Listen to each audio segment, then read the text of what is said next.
तरफ बंगाल में लोकतंत्र का हनन हो रहा है। इस वक्त दो बड़ी खबरों से हम शुरुआत कर रहे हैं। एक तरफ प्रधानमंत्री नरेंद्र मोदी, जिन्होंने नए संसद भवन की शिलान्यास के साथ ही एक नए हिंदुस्तान का आगाज किया है। दूसरी तरफ पश्चिम बंगाल में प्रचार के दूसरे दिन भारतीय जनता पार्टी के अध्यक्ष जेपी नड्डा के काफिले पर हमला हुआ है। टीएमसी के कार्यकर्ताओं ने जेपी नड्डा के काफिले पर जमकर पत्थरबाजी की, जबरदस्त हंगामा हुआ, जिसकी तस्वीरें आप अभी अपने स्क्रीन पर देख रहे हैं। हम आपको दिखाने जा रहे हैं कि कैसे आज पश्चिम बंगाल में, जो कि दूसरे दिन का कार्यक्रम है जेपी नड्डा का, भारतीय जनता पार्टी के अध्यक्ष, उनकी गाड़ी पर यह जबरदस्त हमला किया गया है। पत्थरबाजी बड़े पैमाने पर की गई है। उन्हें तरह तरह के झंडे दिखाए गए, शोर शराबा किया गया, रास्ता ब्लॉक किया गया और इसके साथ साथ इस पूरे सुरक्षा में चूक को लेकर गृहमंत्री अमित शाह ने भी बंगाल के डीजीपी से सवाल पूछे।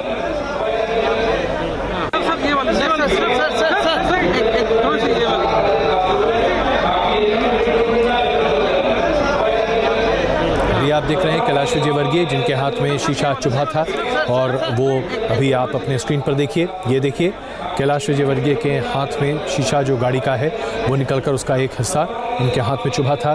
कैलाश विजयवर्गीय उसी गाड़ी में मौजूद थे जिसमें बीजेपी के अध्यक्ष जेपी नड्डा भी बैठे हुए थे। कैलाश विजयवर्गीय आगे की सीट पर बैठे हुए थे और उनके हाथ में ये चोट लगी है, जिसे आप अभी अपने स्क्रीन पर देख रहे हैं। टीएमसी के कार्यकर्ताओं ने वहां पर जेपी नड्डा का विरोध करने की कोशिश की, पत्थरबाजी हुई, हंगामा हुआ और रास्ते में सुरक्षा में चूक की खबरें भी सामने आ रही हैं। और डायमंड हार्बर, जो कि टीएमसी का गढ़ माना जाता है, वहां पर आज जेपी नड्डा लोगों को संबोधित करने के लिए पहुंचे हैं, बीजेपी के कार्यकर्ताओं को संबोधित करने के लिए पहुंचे हैं। इससे पहले कल उन्होंने कई कार्यक्रम में हिस्सा लिया और भारतीय जनता पार्टी के 11 दफ्तरों को ऑनलाइन उसका इनॉग्रेशन भी किया था जेपी नड्डा ने। और ये तस्वीरें अभी आप पश्चिम बंगाल की देख रहे हैं, जहां पर जेपी नड्डा का विरोध बड़े पैमाने पर टीएमसी के कार्यकर्ता ने किया है।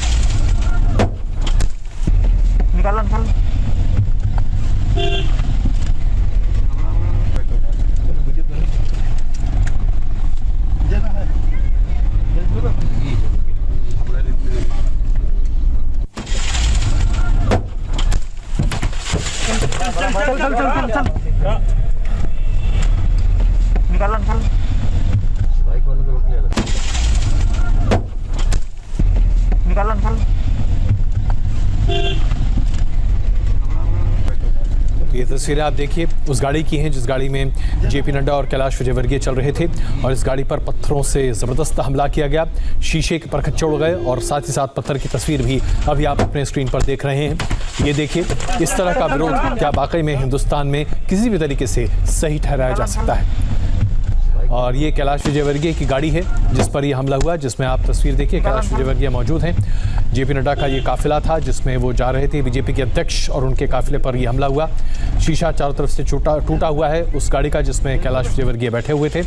और इसके साथ ही ये बात स्पष्ट हो जाती है कि कैसे टीएमसी के कार्यकर्ता बिल्कुल कानून व्यवस्था से अलग चल रहे हैं। ये तस्वीरें अभी आप देखिए, कैलाश विजयवर्गीय के हाथ में चोट लगी है, जहां शीशा का एक टुकड़ा उनके हाथ में जा चुभा था और स्पष्ट तौर से ये कहा जा सकता है कि जान को बड़ा खतरा भी था, क्योंकि अगर शीशा बहुत तेज़ तरीके से टूटा होता और पत्थर तेजी से बरस रहे होते तो फिर बहुत बड़ी क्षति या नुकसान भी हो सकती थी। ये तस्वीरें आप देख रहे हैं कैलाश विजयवर्गीय, जो कि भारतीय जनता पार्टी के महासचिव हैं, पश्चिम बंगाल का प्रभार उनके पास है और लगातार पश्चिम बंगाल में प्रवास कर रहे हैं। उनके काफिले पर ये हमला जो अभी आपके सामने है। जेपी नड्डा इसी काफिले में थे, बीजेपी के अध्यक्ष, और डायमंड हार्बर पर भारतीय जनता पार्टी के कार्यकर्ताओं को संबोधित करने के लिए निकले हुए थे, लेकिन रास्ते में ही उनकी काफिले पर ये हमला किया गया है। और जैसा कि खबरें आ रही हैं, बताया जा रहा है कि गृहमंत्री अमित शाह ने बंगाल के डीजीपी से जेपी नड्डा के सुरक्षा में चूक को लेकर सवाल पूछे। मैं समझता हूँ कि अराजकता की हद है ये। बंगाल में क्या किसी राजनीतिक दल के राष्ट्रीय अध्यक्ष का इस प्रकार स्वागत होता है क्या? मैं बंगाल की जनता से पूछना चाहता हूँ। यहाँ पर डेमोक्रेसी की स्थापना करना है और मैं समझता हूँ जनता की जवाबदारी है कि जनता इस दिशा में निर्णय करे कि बंगाल का अपमान, बंगाल की संस्कृति और संस्कार का अपमान कब तक होने देंगे हम। मैं समझता हूँ ये बहुत ही अक्षम्य अपराध हुआ है और इसकी जितना निंदा की जाए कम है। मुकुलदा को लगी है, हमारे बहुत सारे नेताओं को लगी है और पुलिस की उपस्थिति में गुंडे अराजकता करते रहे। मैं समझता हूँ कि कभी ऐसा लग रहा था मन में कि अपन अपने देश में हैं कि किसी दूसरे देश में, ऐसी परिस्थिति लग रही थी वहाँ पर। राष्ट्रीय अध्यक्ष की गाड़ी आगे उनके ऊपर पथराव हुआ, वो तो बुलेट प्रूफ गाड़ी थी, हमारी गाड़ी पूरी तोड़ दी उन्होंने, हमारे ड्राइवर को भी चोट आई। जेपी नड्डा ने इस रैली में मुद्दे को भी उठाया। उन्होंने कहा कि बंगाल अराजक और असहिष्णु हो चुका है। ममता बनर्जी अहंकार में डूबी हुई हैं, लेकिन इस बार जनता ममता बनर्जी के अहंकार को तोड़कर रख देगी। आज मैं यहां आया हूं,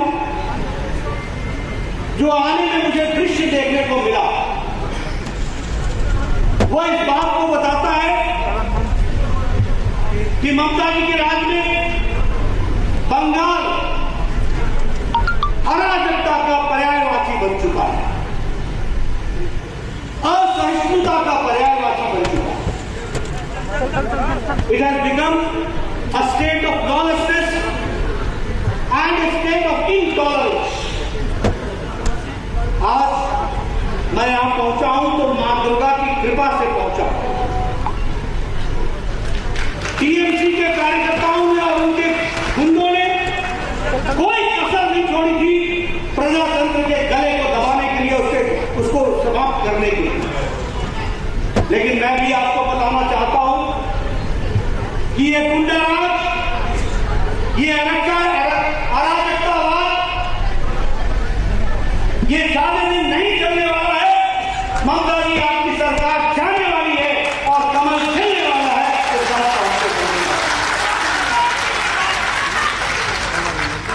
जब मैं जंगल राज कहता हूं तो मैं ऐसे ही नहीं कहता। आप देखिए हमारे कैलाश विजयवर्गीय, आप देखिए हमारे राहुल सिन्हा, आप इनकी गाड़ियों को देखिए।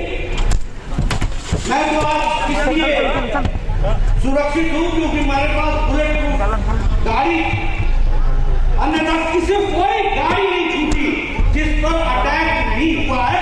ये गुंडा राज जो हमें देखने को मिला है, इसको नस्लो नाबूद करना है और प्रजातंत्र को यहाँ पर खिलाना है।